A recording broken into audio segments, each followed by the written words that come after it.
Thank you, Mr. Chair. And as you can see, there is a lot of concern across the board about our discussion at the last hearing and the issues that were raised by the senators on this committee. I know there are concerns in the House as well about the issues with the rules, and yet no changes were made to those rules.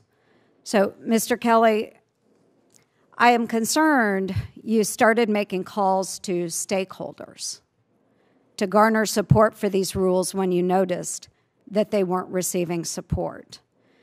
At any point during the rulemaking, did you conduct outreach or have discussions with stakeholders that was not made public and part of the rules records, yes or no?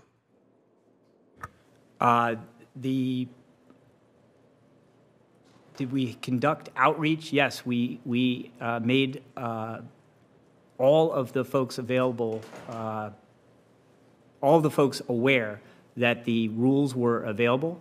We conducted staff meetings with Senator Cardin, for example, with members of different community advantage working groups. There was various NowCab, other groups as well, who provided feedback. And then that feedback was reflected in the public written record as it was put forward. So, okay. So you did have discussions with stakeholders, and it was made public. Yes, I believe so. And part of the rules record. I believe so. Did you make any promises or commitments concerning the standard operating procedure documents or agency procedural notices in order to garner support for these rules, yes or no? In order to garner support, no. Will you provide the committee with copies of your schedule, phone logs, and email communications during the rulemaking period? I will do that. As you know, all of that information is the agency's property, and working with the committee, you can make those requests. But I think for full transparency, as Senator Cardin's staff understands and knows, and as we've alluded to in these discussions, Administrator Guzman had discussions, as is mentioned, with all of members of the committee regarding the rules and the feedback and regarding the public comments that had come in. And we discussed the public comments that were in the public record with various members about their concerns and their questions to amplify whatever they had already raised in the public record. I just want to point out, I'm not sure Mr. Kelly can fully answer that question. These are legal issues that I would want the SBA to be able to work with us to get the information that we need. So I recognize that's a question that may not be under your specific decision-making. I would also, thank you, Mr. Chairman, and I also would want to know, of course, if there were discussions with stakeholders outside of Congress as well. Moving on from that, the SBA, under your direction, ended debt collections on $1.1 billion worth of unforgiven PPP loans under $100,000. And according to the Inspector General, is planning to do the same with about $71 billion worth of COVID emergency disaster loans, or the EIDLs. So I sent a letter to Administrator Guzman on this EIDL decision, and I did receive a response, but I consider it an insufficient response. And that response came this morning, conveniently today, as you were testifying. The letter failed to answer any of my questions. So let's make sure we're setting the record straight, Mr. Kelly. Is SBA going to pursue debt collections on EIDL program loans under $100,000? And have you reached out to every borrower to confirm their ability to repay these loans? Yes, we have. And I'd like to clarify this, too, because it's important that we don't mislead borrowers. Every single borrower of a PPP loan and every single borrower of a COVID EIDL loan must repay the loan. If they do not repay the loan, they are referred to credit bureaus. If they do not pay the loan, they are referred to Treasury do not pay.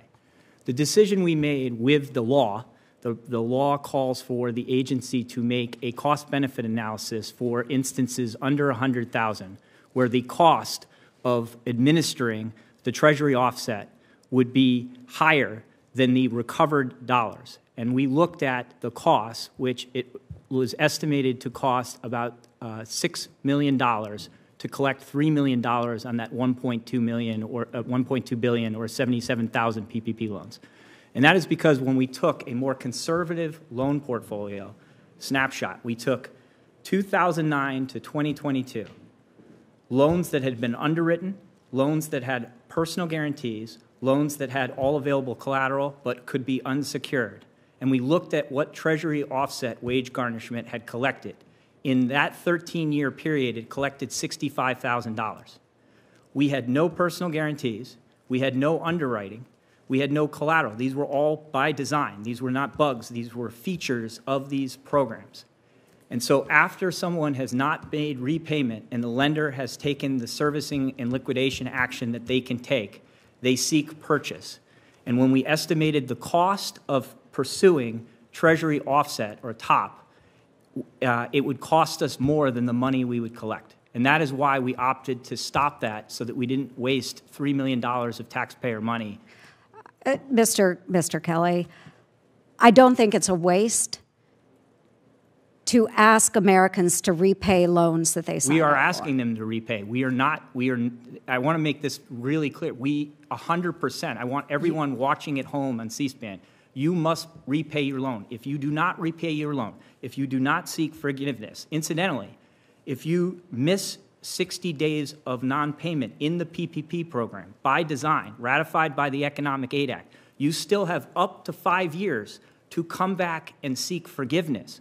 So we would be referring to Treasury offset. You are then allowed to have an administrative hearing as a member of the public regarding that before that wage offset kicks in. That costs the agency $700,000 in fees.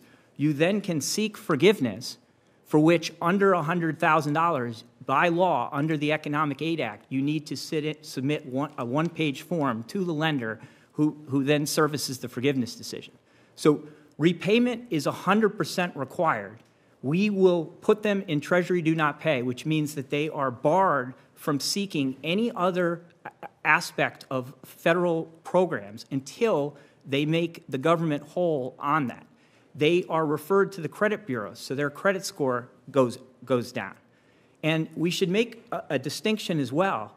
If anyone is an LLC, S Corp, or C Corp, and they borrowed money less than $100,000, they can enter into bankruptcy. And because the program did not require any personal guarantees, they will be discharged. And because we are in subordinated position as a result of the program, we don't have any standing in order to recover anything from the senior debt holders. So repayment is absolutely required. We are doing everything, as are the lenders, to get repaid. We've forgiven 10.6 million out of 11.4 million PPP loans to date. And as you know, the taxpayer already gave 103 cents on every PPP dollar to either be used for purchase or for forgiveness. So the only step that we are seeking, is where we're going to lose $3 million more of taxpayer money. The signal is not that we are telling you not to repay. We're absolutely telling you to repay. But when we decided as a country, Congress and the executive branch, that we were going to provide emergency relief and we weren't going to require any of the safeguards that are normally associated with these loans, that was going to impact our ability to collect on the back end, which is why the subsidy rate was 103 cents to 100 cents. Mm-hmm. So it's important that we will absolutely seek repayment.